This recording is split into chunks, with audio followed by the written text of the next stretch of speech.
good afternoon everyone. Hello and welcome to the 2021 edition of PyCon IT. I'm your host Lutfi Suri.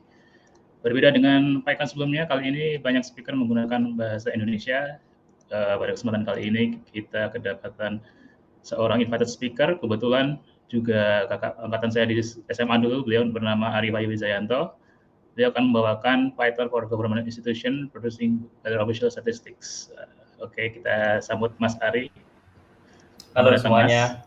Beliau adalah dosen dan ini apa nih? Statistical Computing Study Center, pusat studi ketua unit kajian gitu ya. Komputasi statistik. Oke, di Politeknik Statistika STIS ya. Oh, ini ada sendiri ya, ini sekolah vokasi gitu ya? Jadi punya miliknya BPS ya, Badan Pusat Statistik. Oh iya. Terus ini juga, ini kayak sekolah kedinasan gitu ya, berarti otomatis jadi PNS di BPS gitu ya? Atau ada yang enggak? Biasanya kadang sekarang mulai enggak sih ya, kalau STAN apa gitu ya? Harusnya semua. Oke. Terus beliau juga passionate di machine learning, big data, and remote sensing. Oh iya, saya juga pernah melihat beberapa slide deck-nya ya, kayak serem-serem. Computer vision kayaknya banyak kan ya, Mas ya? Iya, computer vision. Oke. Terus S1, S2 STIS ya, S2 di ITB. ITB, S3 di Jepang ya, Mas. Di Taitek ya? Iya. Wah, ini serem banget kurikulum kita ini, Mas. Jadi ntar kalau mau tanya-tanya yang sulit sekalian ya, jangan yang gampang-gampang. Jangan yang susah-susah. Oke, ini talk-nya akan membahas bagaimana Python dipakai di government institution seperti BPS dan berbagai macam departemen lainnya. Sudah share screen ya, Mas ya. Oke, silakan waktu dan tempat dipersilakan. Oke, terima kasih Mas Lutfi ya. Selamat pagi semuanya. Saya Ari Wahyu Wijayanto dan hari ini saya akan membawakan ya beberapa topik ya. Ini judulnya mungkin agak serem, tapi sebenarnya intinya mungkin enggak seserem itu gitu ya. Jadi mungkin mudah-mudahan nanti kita bisa enjoy dari talk ini dan nanti di akhir ada beberapa yang mungkin sedikit not so serious stuff gitu ya. Jadi judulnya adalah Python for Government Institution ya, Producing Better Official Statistics. Jadi ini saya mau sharing apa yang sudah kita lakukan ya di Politeknik Statistika STIS. Jadi Politeknik Statistika STIS ini adalah perguruan tinggi kedinasan ya di bawah Badan Pusat Statistik. Jadi isinya statistik semua kayaknya gitu ya. Jadi yang mungkin agak sedikit berbeda adalah dari banyak topik hari ini untuk Python Conference Indonesia terkait dengan teknis-teknis gitu ya. Cuman dari sisi di pemerintahan itu dipakai buat apa gitu ya. Nah, jadi kita mau sharing apa yang kita lakukan sementara ini. Nah, ini shameless promotion. Jadi saya perkenalkan diri dulu ya. Nama saya Ari Wahyu Wijayanto. Saya kebetulan sebagai ketua unit kajian untuk komputasi statistik, juga sekaligus sebagai dosen di Politeknik Statistika STIS. Kalau di Politeknik Statistika STIS itu kita modelnya adalah bekerja di dua institusi gitu ya. Jadi di kampus gitu ya, di Politeknik Statistika STIS dan juga di Badan Pusat Statistik. Saya ngambil S1 atau D4 sebenarnya ya, komputasi statistik di STIS, Sekolah Tinggi Ilmu Statistik dulu namanya. Kemudian S2 saya di ITB, ambil informatika. Kemudian S3-nya baru banget pulang tahun kemarin dari Tokyo Institute of Technology. Nah, teman-teman kita bisa diskusi lebih lanjut dan di sini saya cantumkan website saya dan email saya. Oke.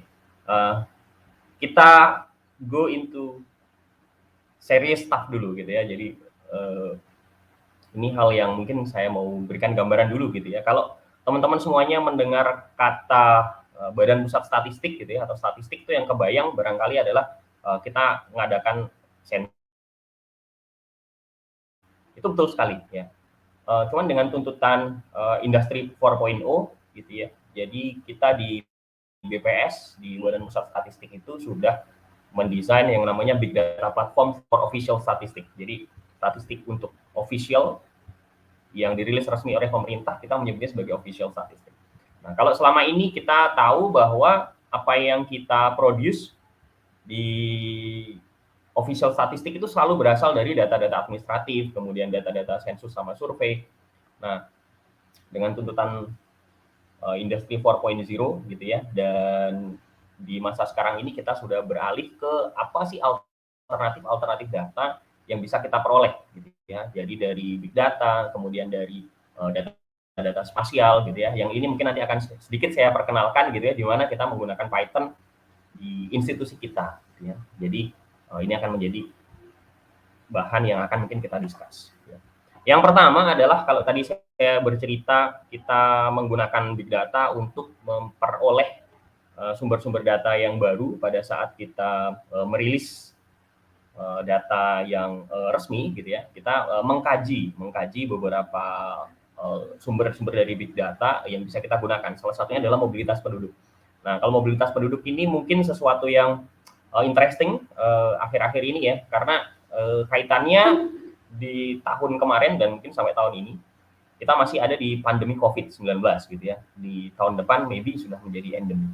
Nah, di pandemi COVID-19 ini waktu itu kita sangat concern gitu ya dengan bagaimana mobilitas penduduk gitu ya. Apakah dengan adanya restriksi-restriksi gitu ya, PSBB dan lain sebagainya, itu aktivitas ekonomi, kemudian aktivitas pergerakan masyarakat itu juga berubah. Nah, kalau kita lihat sebenarnya dari sisi big data itu banyak sekali yang menyediakan data mobility yang bisa kita gunakan ya, dan ini juga kita masuk ke dalam riset kita di Badan Pusat Statistik dan Politeknik Statistika STIS. Jadi kita memperoleh data mobility dari Apple, kemudian dari Google, kemudian dari Waze ya, baik di province level maupun country level. Nah, ini kita gunakan. Kemudian dari Facebook, tapi sayang sekali yang Facebook ini nggak tersedia di level Indonesia. Nah, kalau kita lihat data yang sebenarnya tersedia ini tanpa kita melakukan sensus maupun survei, kita bisa mengamati pada masa pandemi ini contohnya kemarin ya di COVID-19 itu bagaimana dipergerakan masyarakat gitu ya, baik di area publik maupun di kawasan pemukiman.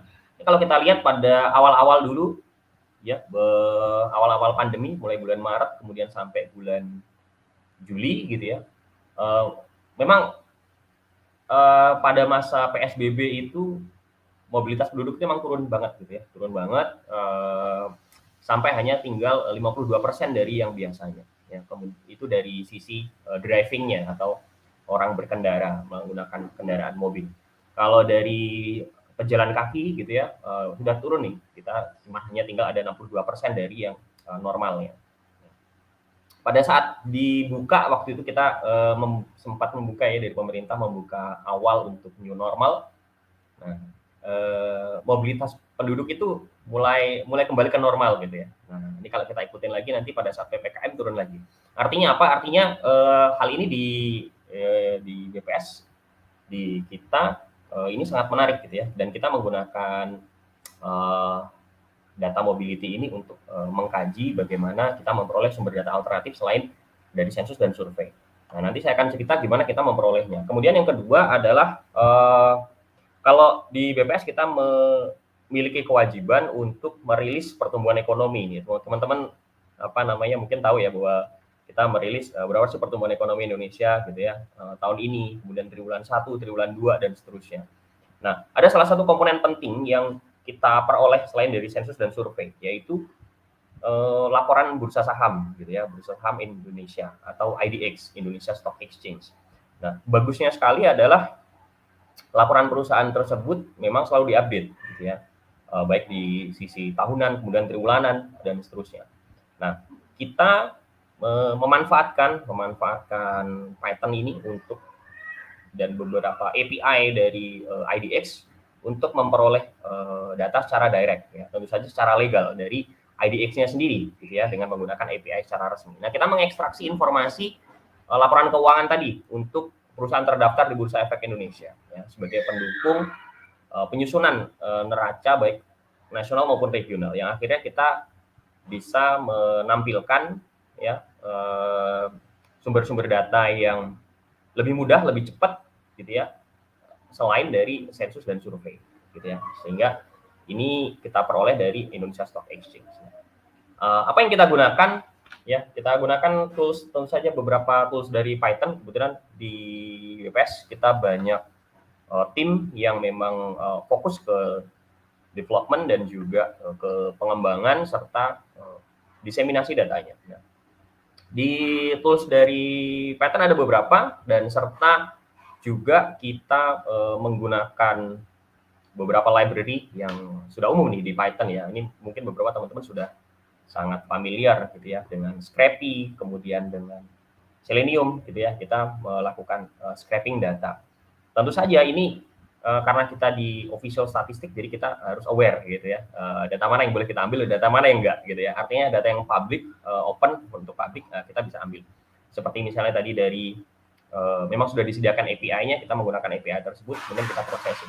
Atau misalnya dari berita-berita gitu ya, dari berita-berita kita bisa mengambil itu. Itu yang pertama. Kemudian yang kedua tadi saya cerita bahwa kita beralih untuk mengkaji sumber data lain selain sensus dan survei. Selain dari big data yang tadi saya contohkan, misalnya yang sudah di-provide, kita juga melihat dari data spasial ya, data spasial. Data spasial ini kalau kita lihat ya, sebenarnya di apa namanya ya, kalau kita lihat ya, kita sebenarnya bisa mengekstrak ya fitur-fitur spasial dari permukaan bumi. Jadi satellite images ini memang kaya untuk informasi dari geospasial permukaan bumi gitu ya, baik dari sisi spasialnya, kemudian spektral maupun multitemporal. Artinya apa? Artinya kita kalau misalnya memperoleh data dari sensus maupun survei di lapangan gitu ya, sebenarnya kita juga bisa memperoleh data tersebut secara langsung dari citra permukaan bumi gitu ya, dengan menggunakan citra satelit. Nah, di sini ini sangat bermanfaat sekali kita menggunakan geospatial analysis, dan ini kaitannya dengan data science ya. Kita mengekstrak informasi dari sana gitu ya, dan kita menganalisis dengan menggunakan beberapa algoritma machine learning yang memang sudah kita gunakan. Ya, kebetulan memang passion saya di sana. Bisa menggunakan untuk disaster mapping dan seterusnya. Nah, data source apa yang kita gunakan ya? Data source apa yang kita gunakan? Yang pertama, kita menggunakan data yang otomatis publicly available, karena concern kita di official statistik adalah bagaimana kita memperoleh sumber data yang secara kontinu bisa kita harapkan gitu ya, sustain ke depannya. Publicly available dan kalau bisa mungkin juga free gitu ya. Dan kalau kita lihat di sini sumber data dari citra satelit itu kita memperoleh dari Google Earth Engine. Ini sumber datanya. Nanti saya akan cerita bagaimana kita mengolahnya dengan menggunakan Python. Ya. Ada beberapa citra satelit yang bisa kita peroleh. Nah, ini mungkin teman-teman yang belum terlalu ngeh dengan citra satelit. Citra satelit itu kita sebenarnya seperti memiliki CCTV ya di skala yang besar. Nah, kita melihat dari beberapa citra satelit dari Landsat 7, kemudian Landsat 8, ini dari citra satelitnya dari Amerika, kemudian Sentinel-2, ini dari konsorsium Eropa. Tersedia mulai dari tahun 99 untuk Landsat 7, kemudian Landsat 8 itu tersedia dari tahun 2014. Sentinel-2 tersedia dari 2015. Nah, ini sangat bermanfaat sekali buat kita memperoleh citra. Apa yang tools yang kita gunakan, ini processing-nya ya, tools processing yang kita gunakan untuk memproses dari citra tadi, citra satelit. Kita biasanya menggunakan Google Colab ya untuk mengolah datanya. Atau kalau di server kita sendiri, kita menggunakan Jupyter Notebook. Nah, bagaimana kita mengekstrak informasi dari citra satelit? Nah, ini mungkin agak sedikit teknis ya. Kalau teman-teman ingat gitu ya, sebenarnya citra satelit itu sebenarnya nggak jauh beda dengan kita memiliki foto gitu ya, kita memiliki foto. Nah, di dalam foto kalau kita tahu foto di dalam kamera itu biasanya hanya terdiri dari range cahaya tampak gitu ya, dari red, green, blue gitu ya, atau kalau di pelangi itu merah, magiku, hibiniu kan gitu ya. Nah, jadi cahaya tampak. Nah, lebih bagusnya ya kalau di foto gitu ya, kita lihat 1 pixel gitu ya. 1 pixel tuh ukurannya berapa. Jadi semakin bagus sebuah gambar atau semakin bagus sebuah kamera gitu ya, pixelnya kan semakin tinggi itu, megapiksel dan seterusnya. Nah, kalau di citra satelit itu 1 piksel ukurannya macam-macam. Yang paling umum misalnya ini Landsat 8. Landsat 8 itu 30 meter kali 30 meter. Dari 30 meter ini 1 piksel, 1 kotak ini di satu permukaan bumi 30 meter kali 30 meter, kita sebenarnya bisa mengekstrak tidak hanya cahaya tampaknya, red, green, sama blue, tapi kita juga bisa mengekstrak cahaya-cahaya yang nggak tampak, ya, seperti near inframerah, kemudian ultra blue, aerosol, gitu ya, kemudian shortwave inframerah, shortwave infrared seperti ini. Jadi kita bisa mengekstrak panjang gelombang yang itu sulit itu kita peroleh dari hanya sekedar tangkapan citra misalnya dari drone atau dari kamera biasa. Jadi itu banyak yang kita bisa gunakan. Nah, dari sana manfaatnya apa? Manfaatnya itu banyak sekali teman-teman semuanya. Manfaatnya adalah kita bisa membuat indeks-indeks komposit gitu ya, indeks-indeks komposit yang bisa kita gunakan untuk mendeteksi objek di permukaan bumi. Contohnya adalah misalnya kita menggunakan indeks vegetasi. Indeks vegetasi ini kita dengan mengkombinasikan beberapa panjang gelombang gitu ya, kita bisa membedakan tanaman yang hidup dan tanaman yang tidak hidup gitu ya. Jadi live vegetation dan tidak. Misalnya ini contohnya kalau kita punya daun ya warna hijau gitu ya, sebenarnya kalau dari sisi hijaunya sih terlihat, tapi sebenarnya ada komponen di mana near inframerahnya itu memang lebih tinggi daripada kalau misalnya kita melihat dengan daun yang warnanya daun yang sudah mati gitu ya. Jadi semakin tinggi NDVI-nya maka kita bisa mendeteksi ini adalah live vegetation.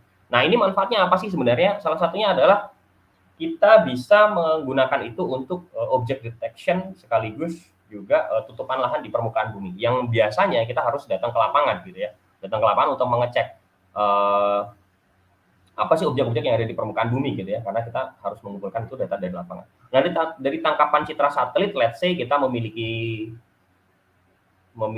citra seperti ini yang paling kiri gitu ya. Nah, kita sebenarnya sudah berharap gitu ya dari citra satelit tersebut kita bisa mengelompokkan gitu ya. Oh, itu di sana ada bangunan warnanya biru gitu ya. Yang kita warnain biru ini adalah harusnya bangunan gitu ya. Terus kemudian pepohonan itu ada di warna yang hijau gitu ya, warna hijau. Kemudian ada mobil di warna kuning gitu ya harusnya. Sehingga kita harusnya bisa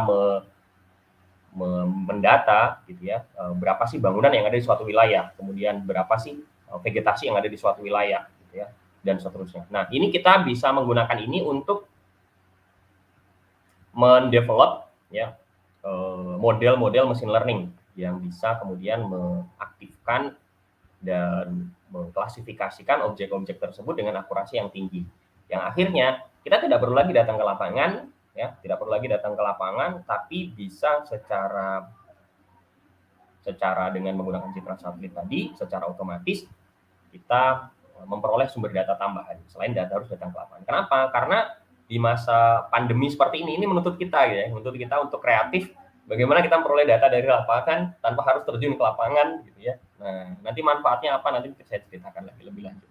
Nah, contohnya apa? Contohnya adalah kalau kita di BPS kita harus merilis statistika perkebunan ya. Statistika perkebunan itu artinya berapa sih luas tanam kelapa sawit yang ada di Indonesia gitu ya, kemudian berapa luas panennya gitu ya, dan kemudian juga ini diproduksi di wilayah mana dan seterusnya. Nah, dengan menggunakan citra satelit tadi gitu ya, dengan menggunakan citra satelit tadi dan kita mendevelop machine learning model dengan menggunakan Python, di sini kita menggunakan Python, itu kita bisa mengidentifikasi di mana sih kelapa sawit tersebut ditanam ya dari citra satelitnya. Nah, ini berguna nih untuk kami di BPS ya, untuk memperoleh gambaran secara langsung kondisi yang ada di lapangan. Ini contoh yang kita pernah lakukan. Ini misalnya ada di Provinsi Riau di Kabupaten Rokan Hulu. Nah, ini teman-teman yang dari Provinsi Riau mungkin tahu ya. Jadi kita ada banyak sekali perkebunan kelapa sawit di sana. Biasanya yang kita lakukan di BPS adalah kita melakukan survei langsung ke perusahaannya. Kemudian kita memberikan kuesioner kepada perusahaan, kemudian perusahaan akan mengisi ya berapa sih luas kebun kelapa sawit yang dikuasai oleh perusahaan tersebut, gitu ya. Kemudian berapa produksinya, gitu ya. Terus kemudian usia tanam dan seterusnya. Nah, bagaimana kita memverifikasinya? Verifikasi dari kalau kita di BPS kita cukup kesulitan nih pada saat memverifikasi. Kenapa? Kita mungkin kekurangan memiliki akses ke lapangan tersebut secara langsung. Apakah betul wilayah perusahaan perkebunan tadi itu sekian ratus hektar misalnya ya. Nah, kemudian apakah betul gitu ya produksinya sekian gitu ya. Dengan citra satelit ini kita mendapatkan sumber data pendukung gitu ya, sumber data pendukung, yaitu dengan menggunakan model machine learning yang kita bangun dengan menggunakan Python tadi. Nah, ini misalnya contohnya adalah bagaimana kita mengidentifikasi kalau teman-teman nanti naik pesawat gitu ya misalnya.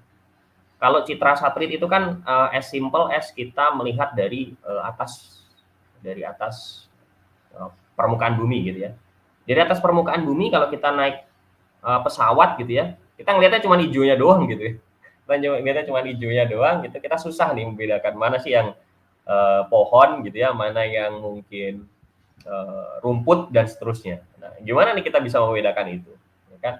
Nah, ini sebuah hal yang sangat tricky nih kalau kita lihat, terutama juga kita alami sebenarnya di BPS, di mana sama-sama hijaunya itu mana yang tumbuhan tertentu, mana yang bukan. Nah, untungnya adalah seperti yang tadi saya jelaskan, kita memiliki beberapa panjang gelombang ya, panjang gelombang citra yang bisa kita manfaatkan. Nah, ini kalau kita lihat misalnya antara sawit gitu ya, sawit dengan hutan. Sawit itu kan, kelapa sawit itu kan seperti ini ya, seperti pohon kelapa ya, teman-teman semua ya.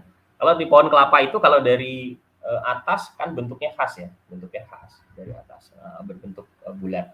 Nah, membedakan itu dari hutan, kalau hijaunya mungkin mirip ya, tapi kalau kita lihat dari spektrum yang lain, panjang spektrum yang lain, ini cukup berbeda. Dan kalau dari sisi perbedaan tersebut kita bisa menggunakan, dan ini yang kita gunakan juga, kita mendevelop model-model machine learning dan deep learning untuk membedakan itu secara otomatis. Ya, dan ini waktu itu kita mendapatkan hingga akurasi hingga 92% nih pada citra satelit Sentinel-2. Dan ini helpful untuk kita di BPS memperoleh sumber data ini gitu ya. Artinya bisa untuk memverifikasi sekaligus juga untuk melengkapi data-data dari survei yang kita peroleh ya, juga menambah cakupan kita gitu ya. Kemudian yang berikutnya adalah misalnya karet. Nah, karet ini banyak di Sumatera, beberapa di Jawa, dan ada di Kalimantan. Nah, hal yang sama ini kita terapkan. Sebenarnya kami di BPS itu juga diwajibkan untuk merilis statistik perkebunan karet gitu ya. Ini setiap tahun statistik perkebunan karet Indonesia. Nah, hal yang sama kita lakukan, kita ngambil citra satelitnya dari Google Earth Engine gitu ya, kemudian kita olah dengan Google Colab dan juga dengan dari server kita sendiri gitu ya, dan dari server kita sendiri, kemudian dari model machine learning dan deep learning yang kita bangun dengan Python tadi, kita mengklasifikasikan. Nah, kalau kita lihat dari atas sebenarnya teman-teman semuanya, karet ini tricky banget ya, karena kalau tampak dari atas itu antara karet, kemudian misalnya hutan gitu ya, terus kemudian perkebunan karet itu misalnya kelapa sawit gitu ya, tampaknya hijau semua, betul ya, tampaknya hijau semuanya, susah gitu. Gimana nih kita ngebedakannya? Nah, hal yang cukup bagusnya adalah ya tadi kita tidak hanya bergantung pada cahaya tampak gitu ya. Kalau cahaya tampak itu hanya red, green, blue, dari merah, hijau sama birunya mirip-mirip nih gitu ya. Hijaunya juga mirip gitu ya. Jadi kalau kita lihat di ini, saya kasih perbandingan mirip-mirip itu. Tapi kalau kita lihat dari panjang gelombang yang lain gitu ya, vegetation red age gitu ya, kemudian dari near infrared, kemudian short wave infrared, udah beda. Dan ini membantu kita membedakan mana sih yang karet, kemudian mana sih yang hutan gitu ya. Tentu saja kita menggunakan yang feature engineering di deep learning-nya gitu ya, untuk membantu ini. Kalau secara visual udah mulai sulit nih, tapi dengan menggunakan model yang kita bangun ya di Python tadi, kita bisa mengenali ini secara mudah gitu ya, secara mudah. Tentu saja kita di BPS harus verifikasi nih, betul nggak itu di lapangan seperti itu gitu ya, dan kita lakukan. Nah, berikutnya adalah misalnya kita untuk pemetaan pusat-pusat perekonomian dan pemetaan kemiskinan. Kita menggunakan citra satelit siang, kemudian citra satelit malam, kemudian kita ekstrak fiturnya dengan menggunakan deep learning, convolutional neural networks. Yang ini yang kita gunakan, dan ini full in Python. Kita kemudian akhirnya berharap mendapatkan sebuah property statistic indicator. Apa yang kita gunakan? Nah, ini saya yakin beberapa teman-teman kita udah banyak yang pakai ya deep learning di Python, itu banyak sekali. Salah satunya yang dipopulerkan oleh Fast AI. Kita pakai ResNet 34 ya untuk mengenali citra, baik citra satelit siang maupun citra satelit malam yang tadi saya sampaikan. Jadi kita ambil citra satelit siang, citra satelit malam, gitu ya. Kita ekstrak beberapa fitur-fitur yang penting. Salah satu fitur yang pentingnya apa? Kalau misalnya teman-teman melihat ya dari pusat-pusat perekonomian itu biasanya apa? Biasanya adalah kalau malam, gitu ya. Kalau malam infrastrukturnya bagus, gitu ya. Artinya cahayanya tuh terang kalau malam, itu yang pertama. Yang kedua, kalau siang hari, dari citra satelit siang harinya, daerah-daerah yang dimana ada aktivitas ekonomi tinggi, itu biasanya adalah banyak bangunan gitu ya. Semakin kota gitu ya, bangunannya semakin banyak. Kalau yang di desa-desaan bangunannya cuma dikit. Terus kemudian juga dari sisi misalnya polusi udara dan sebagainya. Nah, ini ada beberapa fitur yang bisa kita gabungkan. Dan dari beberapa fitur yang kita gabungkan tadi, kita masukkan ke dalam model dari deep learning-nya tadi, yang di-develop dengan Python tadi, untuk mengestimasi nih sebaran kemiskinan. Nah, sebaran kemiskinan ini hasil yang kita peroleh nih sejauh ini. Kita bandingkan antara hasil dari model yang bagian kanan ini, hasil dari model, kemudian juga ini adalah data aslinya nih per wilayah, data asli rata-rata per wilayah. Sebaran kemiskinan di 2015.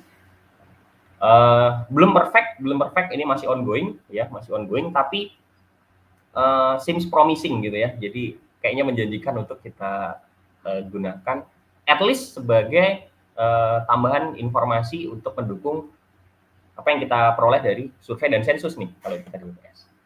Oke. Ya, too much serious stuff gitu ya. It was good ya. Tapi apa nih hal yang bisa kita having fun dari Python di kita di BPS, di Badan Pusat Statistik dan di Politeknik Statistika STS. Nah, kita bikin Python competition ya. Kita bikin Python competition ini untuk umum. Ini baru beberapa bulan yang lalu ya. Big Data Hackathon. Jadi karena kita lagi banyak research di situ gitu ya. Nah, jadi kita bikin hackathon untuk teman-teman, total price-nya 40 juta gitu ya. Ini baru beberapa bulan yang lalu sudah ada pemenangnya. Nah, tunggu aja mungkin nanti di tahun depan ya, beberapa saat lagi mungkin kita akan bikin lagi Big Data Hackathon. Ini terbuka baik yang internal maupun eksternal ya. Kemudian ada hal lagi yang seru, kalau di kita ya, di kampus dan di internal, kita bikin coding challenge gitu ya. Jadi kita punya data di data sensus dan data survei gitu ya. Gimana nih caranya mendapatkan akurasi yang terbaik gitu. Jadi kebetulan kita punya mahasiswa ya, mahasiswanya boleh train gitu ya. Boleh train model-model gitu ya, boleh train model gitu ya sampai mereka dapat akurasi yang bagus. Nah, ini kita bikin coding challenge gitu ya. Kita pakai Kaggle juga yang orang-orang udah familiar gitu ya. Nanti yang terbaik mungkin kita bisa masukkan ke dalam riset yang bisa kita implement gitu ya. Nah, sebelum nanti data-data yang bagus-bagus tadi itu bisa kita pertimbangkan untuk sebagai tambahan alternatif data untuk selain di sensus dan survei. Artinya kita terus berjuang ya, di Badan Pusat Statistik dan kami di Politeknik Statistika STS untuk gimana nih supaya perstatistikan di Indonesia, official statistik itu juga makin maju gitu ya, nggak kalah, dan artinya generasi milenial dari para pengguna Python ini kita sangat disupport oleh itu. Oke, itu mungkin serious stuff, kemudian dan beberapa yang having fun. Oke, thank you dari saya. Makasih banyak, Mas Lutfi. Saya balikin ke Mas Lutfi. Oke, terima kasih Mas Ari, itu menarik sekali. Ini pertanyaannya yang numpuk udah banyak banget nih Mas. Udah penasaran nih, karena rata-rata kalau Python banyak kan ya startup, data science gitu kan. Kemudian yang di pemerintahan juga masih jarang banget. Saya sering ketemu juga biasanya kayak birokrat PNS di di BPS juga, termasuk di Kemenq banyak nanya juga tentang data science gitu kan. Ada yang komplain juga, pengen langganan ini itu nggak ada budgetnya biasanya gitu kan. Mau langganan apa, Power BI aja, waduh pakai duit sendiri gimana ya gitu kan. Emang harusnya yang Pertanyaan open dari source aja. peserta banyak gitu ya. Iya, Oke, ini pertanyaan pertama dari Muhammad Lutfi, bukan saya tapi ini ya. Apakah BPS Ya. menyediakan akses API untuk mengakses data-data secara publik? Mari kita jadikan bahan riset. Gimana Mas? Ya. Ya, jawabannya benar. BPS kita menyediakan API untuk akses data, tapi sejauh ini API-nya, jadi gini, kalau BPS itu kita punya tanggung jawab itu dua sebenarnya. Satu tanggung jawab ke pemerintah gitu ya, karena kita menyediakan data itu ke pemerintah, pengambilan kebijakan gitu ya. Yang kedua untuk masyarakat. Nah, untuk yang pemerintah itu API-nya kita berikan. Salah satunya adalah ke Satu Data Indonesia, kemudian ke berbagai kementerian, kemudian ke kantor kepresidenan dan yang lain-lain. Nah, untuk masyarakat data kita selalu update di website BPS. Data kita selalu update. Nah, yang mungkin banyak yang nggak tahu, publikasi itu banyak bisa di-download secara gratis. Satu, kalau publikasi bentuknya PDF. Yang kedua, udah bentuk tabel gitu ya. Cuman kalau tabel biasanya saya maunya tabelnya nggak kayak gitu ya. Saya mau tabelnya dengan struktur tertentu. Nah, sudah ada kita bikin tabel dinamis, bisa cek di website BPS, tabel dinamis. Kita bisa ambil secara langsung. Nah, kalau API-nya yang secara untuk di open ke publik, ini baru beberapa yang bisa kita rilis. Tapi kalau yang data-data dinamisnya, tabel dinamisnya, itu selalu update kita rilis. Gitu Mas Lutfi. Thank you. Ini masih berhubungan dengan pertanyaan pertama dari Deswati Didarsuna. Bisakah Big Data bermanfaat langsung ke BPS Kabupaten? Kira-kira manfaatan untuk apa pada waktu snapshot PDRD dari permenkan? Mungkin lebih ke kayak datanya itu nggak operable dengan mudah gitu ya. Iya, jadi bermanfaat langsung sih ya untuk di BPS Kabupaten. Cuman yang pertama adalah kalau kita menggunakan Big Data itu yang pasti harus dipastikan adalah akurasinya harus bagus dulu gitu ya, harus bagus, kemudian harus memenuhi kaidah-kaidah official statistik gitu ya. Artinya bukan dari coba-coba dulu gitu ya, bukan coba-coba. Artinya kalau sudah kita memperoleh akurasi yang bagus, kemudian juga sudah divalidasi beberapa kali, akhirnya itu bisa kita manfaatkan gitu ya. Nah, mungkin selama ini untuk yang di BPS Kabupaten ini sebenarnya sudah banyak yang kita sediakan gitu ya, tapi memang belum sampai ke implementasi untuk official statistik gitu ya, karena validasinya masih banyak, beberapa yang masih berjalan gitu ya. Kalau di pusat sudah banyak yang digunakan. Gitu, Mas Respati Adi Wicaksono. Oke.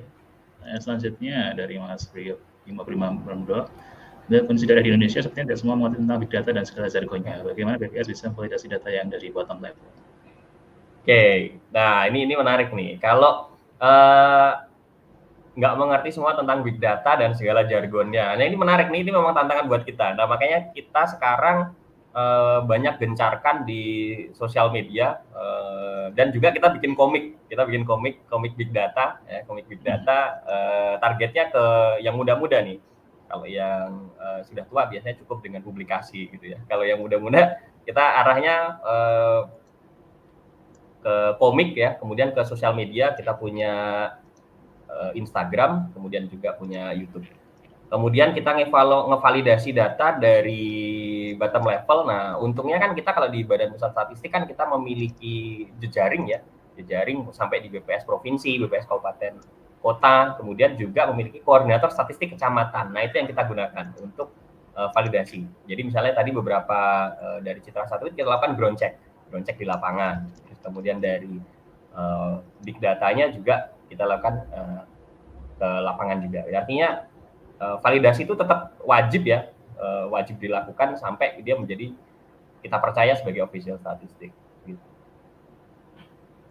Oke.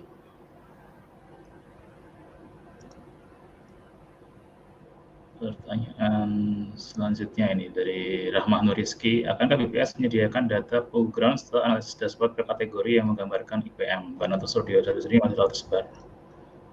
Oke, nah ini menarik banget ya. Jadi untuk data IPM ya, IPM itu Indeks Pembangunan Manusia ya.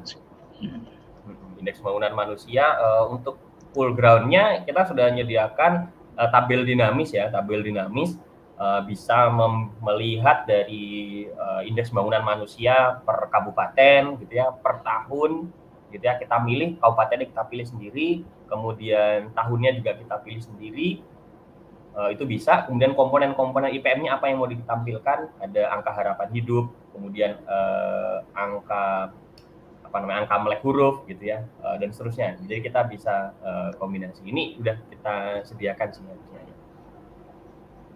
Thank you tadi Mas Rizky kayaknya ya. Itu pertanyaan dari Mas Rizky kayaknya.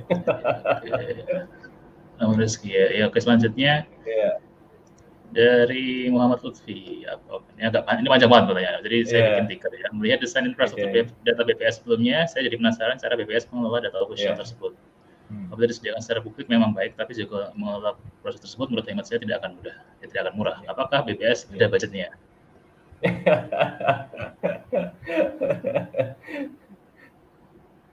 Oke, ya jadi betul sekali nih, kita di BPS ini memang gudangnya data dan statistik itu ada di BPS ya. Mau nggak mau kita mengelola data yang berukuran besar. Nah, kita memiliki data center ya, memiliki data center yang memang sudah dibangun infrastrukturnya untuk itu. Dan apakah BPS memiliki budget? Ya, kita memiliki budget karena memang itu bagian dari tugas pokok dan fungsi kita. Jadi kita memang disediakan budget untuk itu ya. Bagaimana supaya data center kita itu selalu ready untuk pengolahan penyediaan di data dan official statistik tadi. Sekaligus juga backupnya juga gitu ya. Jadi kalau misalnya data center yang utama ada gangguan, kita sudah siap yang dengan data backupnya. Jadi ready Mas. Jadi kita BPS memiliki budget untuk melakukan itu. Itu sampai ada data center sendiri gitu ya Mas ya. Kalau kan kayaknya ada aturan kayak yang data harus di dalam negeri gitu kan. Terus kalau misalnya perlu scale up betul ada cloud itu seperti apa kalau dari BPS? Nah, betul. Jadi karena kita institusi pemerintahan ya, dan beberapa data kita kan memang tidak open to public yang data mentahnya gitu ya, terutama karena kalau menurut undang-undang statistik gitu ya, kita menjamin kerahasiaan dari seluruh responden. Artinya nggak boleh muncul tuh ini siapa namanya, kemudian alamatnya di mana. Kita kan hanya mengumpulkan datanya saja, data informasinya saja. Nah, jadi untuk di internal kita masih fokus ke kita memiliki server sendiri, data center sendiri. Nah, untuk yang data-data yang bersifat dari cloud gitu ya, itu kita pisahkan hanya untuk hal-hal yang sifatnya itu bukan data-data sensitif, gitu ya, bukan data-data sensitif. Misalnya seperti untuk beberapa sharing dokumen yang tidak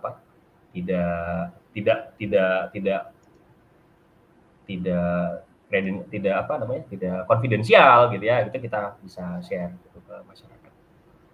Gitu. Jadi kita prefer di data center kita sendiri. Oke. Gitu. Ini agak berat juga nih Mas. Dari Mas Kementerian Bodoh, kita semua tahu data bersifat netral dan tidak memihak. Sebagai lembaga yang harusnya data driven sekali, ada kemungkinan dalam visualisasi data itu terdistraksi dengan kepentingan tertentu. Lalu bagaimana menyikapinya? Iya, ya. Jadi kalau kita menggunakan prinsip kalau salah itu mungkin manusiawi ya, tapi kalau bohong kan nggak boleh ya. Jadi kita menggunakan prinsip itu. Artinya memang harus netral. Jadi kita di BPS itu tergabung pada United Nations Statistical Development. Jadi bergabung dengan BPS lain di seluruh dunia, gitu ya. Kita ada kode etik yang memang harus dipatuhi. Nah, itu yang kita pegang erat sekali. Jadi kita sifatnya ke pemerintah itu adalah memberikan data apa adanya yang kita capture dari lapangan, gitu ya. Masalah kemudian misalnya divisualisasi itu ternyata somehow oleh beberapa orang diinterpretasikan lain, itu unintentional gitu ya, karena kan nggak ada sesuatu yang betul-betul netral ya. Artinya bagaimana dari sudut pandangnya sendiri gitu. Let's say gunakan background warna biru gitu. Background warna biru itu mungkin bisa ditafsirkan lain gitu ya. Apakah ini ada kaitan dengan politik atau tidak? Padahal itu kan hanya pilihan warna, misalnya seperti itu. Nah ini sesuatu yang mungkin beberapa hal yang tidak unintentional gitu ya. Tapi kalau untuk dari sisi datanya itu kita sajikan apa adanya. Tidak ada kepentingan-kepentingan tertentu. Jadi kita bertanggung jawab ke masyarakat juga. Gitu, Mas. Oke. Pertanyaannya berat ya. Mas. Ya, ini udah teknis lagi ini ya. Dari M. Amar Fauzan, apakah package Python dipakai untuk studi kasus kemudian menggunakan apa ya Pak? Terima kasih. Oh good, ya ini Mas Amar Fauzan, ya makasih Mas. Nah ini jadi karena kita tadi itu menggunakan membangun model untuk machine learning, jadi kita pakai package-nya. Kalau yang masih machine learning konvensional kita pakai scikit-learn. Nah, ini bisa pakai nih, Mas ya, pakai scikit-learn. Nah, ini package untuk machine learning yang banyak dipakai. Untuk preprocessing-nya ada banyak gitu ya, terutama untuk tadi mengolah data-data geospasial ya. Geospasial itu ada package raster.io, kemudian package-package yang lain. Nah, untuk deep learning-nya tadi saya sudah sebutkan ya. Deep learning sudah sebutkan, kita pakai convolutional neural network, kita pakai dua, baik TensorFlow maupun PyTorch gitu ya untuk mendevelop deep learning-nya. Salah satu tadi yang saya kasih contoh adalah yang dari FastAI menggunakan PyTorch ya, ResNet 34. Nah, itu bisa juga cari itu. Jadi kita open nih untuk package Python ini, kita banyak yang kita pakai, tapi kita prefer ke yang open source beneran gitu. Okay. Thank you Mas Amar Fauzan, pertanyaannya menarik. Yang terakhir nih, mudah-mudahan yang terakhir nih. Ya. Jadi Mas Gempur SR, adakah model partisipasi user generated content yang dilakukan atau diinisiasi oleh BPS tidak cuma partisipasi pada proses? User generated content. Ini menarik ya, artinya tidak hanya partisipasi data tapi juga partisipasi proses ya. Nah, ini menarik sebenarnya, salah satunya adalah di websitenya BPS ya, kita menganalisis juga itu ya, data-data apa sih yang paling banyak digunakan oleh pengguna. Jadi kalau teman-teman itu mendownload gitu ya, sering juga gitu nanti kita meminta informasinya itu bukan untuk hal lain gitu ya, tapi kita ingin hanya melihat gitu ya, data mana sih yang paling banyak digunakan. Kemudian kalau misalnya data itu paling banyak kita gunakan, artinya kita bisa membuat itu lebih aksesibel gitu ya, lebih menarik dan lebih lengkap gitu ya. Nah, itu kita gunakan. Itu mungkin dari sedikit dari sisi user generated content. Kalau user generated content secara umum kayaknya belum umum ya, karena dari partisipasi data dan prosesnya sendiri kita udah cukup banyak. Jadi user generated content-nya ada, tapi tadi ya mungkin terbatas kan. Gitu. Mas Gempur nih pertanyaannya bagus. Makasih banyak nih, semua pertanyaannya bermutu dan berat-berat semua. Iya, berat-berat semua. Padahal tadi udah yang ada having fun terakhir. Kalau pertanyaannya kayak yang lain. Oke, ini kita udah hampir mendekati akhir sesi. Pertanyaan terakhir dari saya deh, Mas. Kalau dari BPS ada nggak yang ingin ditampilkan ke peserta? Jadi, apakah punya akun GitHub atau ada proyek open source yang peserta mungkin bisa ikut gitu? Kalau akun kita sebenarnya nggak pakai GitHub ya, kita punya sendiri pakai GitLab ya, kita punya GitLab ya, kita pakai GitLab ya, open source gitu ya. Kita buka kalau pas lagi hackathon tadi, kita pas hackathon kita buka. Nah itu dari eksternal bisa ambil. Cuman kalau untuk di sosial media semuanya update di Facebook, kemudian di YouTube, kemudian Instagram. Kita aktif banget di sana. Salah satunya adalah memperkenalkan yang tadi itu beberapa konten-konten big data gitu, karena masih awam ya, banyak yang masih awam. Nah, kita perkenalkan di sana pakai komik. Gitu kayaknya.